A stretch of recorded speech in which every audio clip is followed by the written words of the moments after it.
Juan Mendez Scott's Big Sexy. Chapter 12. Netta. The whole time I was fondling Duane under the table, I couldn't help giggling to myself. Am I getting to you?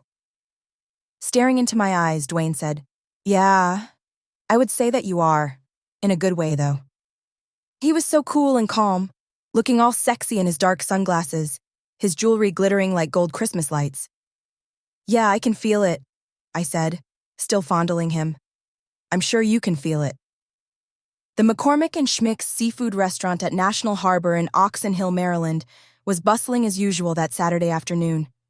Duane and I were sitting in a booth near the window, looking out at the marina and the Potomac River, with plates of salmon and salad in front of us. I was merciless, flirting with him, my hands all over him under the table, making him squirm. When I saw the sweat forming on Duane's forehead, I chuckled to myself. He tried to shift away from my touch, but it did no good. What's so funny? You're sweating, look at you, I said. I took a napkin and gently patted his forehead, staring into his face like I was about to take him right there on the table. I was really turning him on.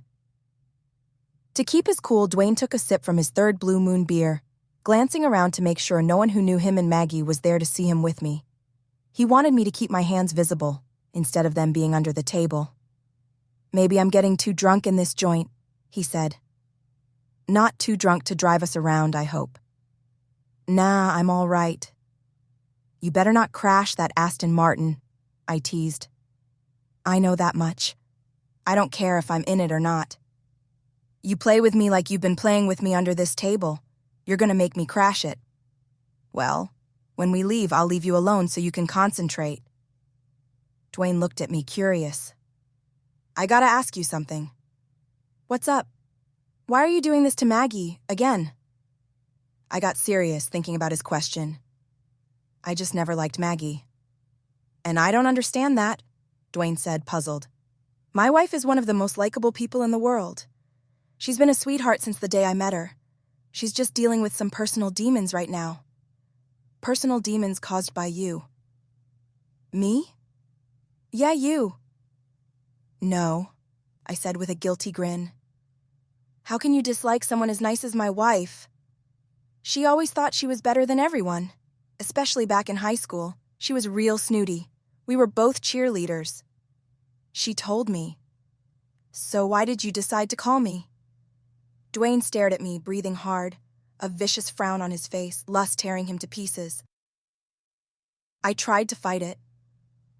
My face became a devious smile. Fight what? You know what I'm talking about. From what I'm feeling under this table, you're having a hard time fighting it. So why have you been coming after me so strong? To hurt my wife? Or is it that you're in love with my Aston Martin? No, I find you very attractive, very sexy. Oh, yeah. Yeah, I'm feeling you. For real? And from what I can feel under the table, I think the feeling is mutual, right? Hell yeah. Do you love Maggie? Hell yeah. Then why are you here with me instead of with Maggie?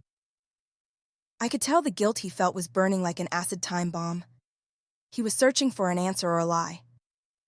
Like I said, I'm having a tough time fighting this. Oh, so you love your wife, but you're willing to have some fun every now and then, huh? He looked at me, hating that I saw the truth in him. Something like that? Lies or not, the lust between us was getting intense, like a fireplace stoked to its limit. I sighed, waving the white flag to surrender. I have to have you, I said, moving even closer to him like I was about to climb onto the table, knocking over dishes. He remained cool as the ice in his jewelry. Why? Why do you have to have me? Because I do, that's why. You know, if we do something, we need to be very careful, sweetheart. Of course we will. Don't get it twisted, I'm not scared of your wife. I just don't want you to get caught. I'm saying, we do something and Maggie finds out. She's definitely going to kill you this time. You mean us. She's going to kill us. Nah, I mean you. I leaned back, smiling, pretending to be betrayed. I thought we were in this together. Yeah, we are. Up until that point. I mean, is this the risk you want to take? To get you, yeah. It's a risk I'll take. Because Maggie is not going to kill me. You sound so sure. I am sure. His phone rang. He grabbed it from his waist clip and looked at the number. This is Maggie right here. Hold on. He answered the phone. Hey, baby. I started fondling him under the table again. He tried to grab and hold my hand so he could talk. Just riding around, enjoying the weather, Duane said. Y'all getting ready to head out? Duane was finding it impossible to stay calm, trying to control the lust in his heart. Okay, baby. Y'all have fun. And be careful, all right? You know how dark it gets down in that part of Virginia at night? All right. Love you. Bye, I said. Maggie on her way to her little wine retreat? Yeah, she and her friends. They just left the Fort Washington Marina. I started getting excited. You know, Maggie pointed your boat out to me when we were down at Proud Mary's together. She called it her boat, though. My boat, her boat, our boat, Duane said, shrugging. I'd like to see it. You just told me you saw it when my wife pointed it out to you. I mean a tour. Big sexy. Duane gave it some thought. It didn't take long for him to make a decision. He had the waitress doggy bag our unfinished meals and bring him the bill.